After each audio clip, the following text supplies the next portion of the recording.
3.5 సంవత్సరం పాటు అవమానాలకు పాలై నేను దిగినటువంటి ప్రతి మెట్టు కూడా కొంతమంది పైకెక్కడం జరిగింది. వాళ్ళు పైకెక్కేదానికి ఉపయోగపడడం జరిగింది. దీంట్లో చాలామంది పాత్రదారులు, సూత్రధారులు ఉన్నారు.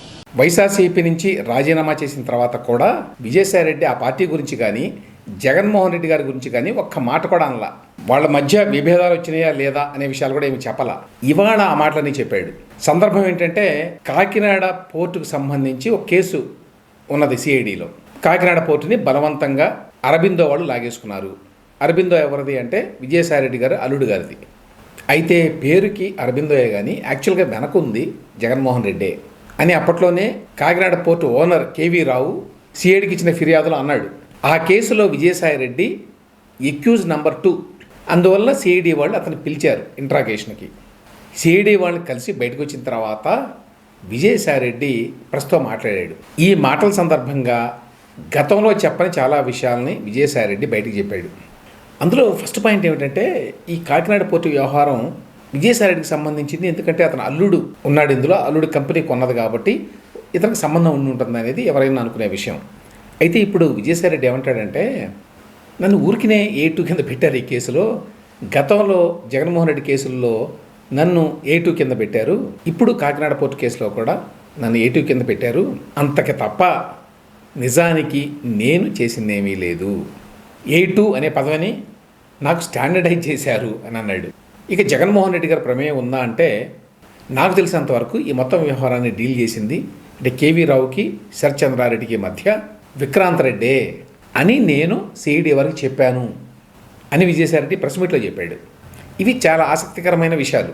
దీన్ని బట్టి అర్థం చేసుకోవాల్సింది ఏంటి, విక్రాంత్ రెడ్డి ఈ డీల్ జరిగినప్పుడు ఏమన్నాడని కేవీ రావు కంప్లైంట్లో చెప్పాడు, ఈ పోర్టు మొత్తం జగన్మోహన్ రెడ్డి గారి కోసం ఈ డీల్ అంతా చేస్తుంది, ఇది నా కోసం ఏంటి, ఇది జగన్ గారి కోసం కాబట్టి మీరు చచ్చినట్టు చేయాల్సిందే అని విక్రాంత్ రెడ్డి అన్నాడని ఆ రోజున కేవీ రావు గారు తన ఫిర్యాదులో పేర్కొన్నాడు. సో ఫైనల్గా విజయసాయిరెడ్డి ఈ కాకినాడ పోర్టు కేసు గురించి ఏం చెప్తున్నాడు అంటే దీంతో నాకు సంబంధం లేదు, పేరుకి మా అల్లుడి కంపెనీ అయినా కూడా దీని వెనక వ్యవహారం వేరే విధంగా నడిచింది. ఇందులో మెయిన్ క్యారెక్టర్ విక్రాంత్ రెడ్డి. విక్రాంత్ రెడ్డి అని అంటే అర్థం జగన్మోహన్ రెడ్డి. ఎందుకంటే విక్రాంత్ రెడ్డికి సొంతంగా ఒక కాకినాడ పోర్టు లాంటి ఒక పెద్ద వ్యాపారాన్ని స్వాధీనం చేసుకునేటువంటి ధైర్యం ఉండదు. ఒకవేళ స్వాధీనం చేసుకుందామంటే దానికి ప్రభుత్వం కానీ జగన్మోహన్ రెడ్డి కానీ ఎందుకు సహకరిస్తారు? కాబట్టి పరోక్షంగా విజయసాయిరెడ్డి ఏం చెప్తున్నాడు అంటే ఇది విక్రాంత్ రెడ్డి, జగన్మోహన్ రెడ్డి వాళ్ళ వ్యవహారం, నాకేమీ సంబంధం లేదు అని చెప్తున్నాడు. ఒక పాయింట్. రెండోది ఆయన చెప్పేది ఏంటంటే వైసీపీలో నేను 3 ఏళ్ల పాటు అవమానాలు భరించాను అన్నాడు. ఈ విషయం కూడా గతంలో చెప్పలే ఆయన, ఇప్పుడే బయటపడ్డాడు. వైసీపీలో ఉన్న ఈ సెకండ్ రంగ్ లీడర్స్ నాకు మా నాయకుడికి మధ్య అభిప్రాయ భేదాలు సృష్టించారు అని కూడా అన్నాడు. జగన్మోహన్ రెడ్డి మనసుని విరిచే ప్రయత్నం చేసి విజయం సాధించారు అని చెప్పాడు. 3.5 సంవత్సరాల పాటు అవమానాల పాలయ్యాను, నేను దిగిన ప్రతి మెట్టు ఇంకొకళ్ళు పైకి ఎక్కడానికి ఉపయోగపడింది అన్నాడు. ఇది ఖచ్చితంగా సజ్జల రామకృష్ణారెడ్డిని ఉద్దేశించి అన్నమాట. విజయసాయిరెడ్డి ప్రాధాన్యత తగ్గే కొద్దీ సజ్జల రామకృష్ణారెడ్డి పట్టస్ పెరుగుతూ వచ్చింది పార్టీలో. ఒక కారణం ఏంటంటే సజ్జల రామకృష్ణారెడ్డి వైఎస్ భారతి గారికి సన్నిహితి రావడం వల్ల చాలా కాలంగా, ఎస్పెషల్లీ సాక్షి మీడియా వల్ల. ఎందుకంటే సాక్షి మీడియాలో ఎడిటోరియల్ డైరెక్టర్గా సజ్జల రామకృష్ణారెడ్డి ఉండేవాడు, దానికి ఎండీగా వైఎస్ భారతి ఉండేవారు. కాబట్టి వాళ్ళిద్దరి మధ్య ఎప్పటి నుంచో సంబంధ బాంధవ్యాలు ఉన్నాయి.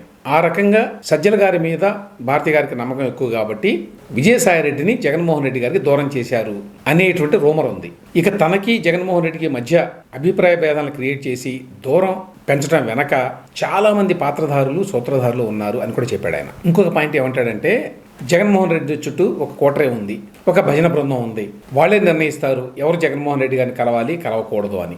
బయట నుంచి ఏ సమాచారం వెళ్ళాలన్నా కూడా, లేకపోతే ఎవరైనా కొత్త వాళ్ళని ఆయనకి పరిచయం చేయాలన్నా కూడా ఈ కోటరే వాళ్ళు నిర్ణయిస్తారు. వాళ్ళకి ఏదో ఒక లాభం లేకపోతే వాళ్ళు ఈ పనులు చేయరు. అంటే దేవుడి దగ్గరికి పంపాలంటే ఈ పూజారులను సంతృప్తి పరచాలి అని చెప్పాడు. ఎవరి పూజారులు?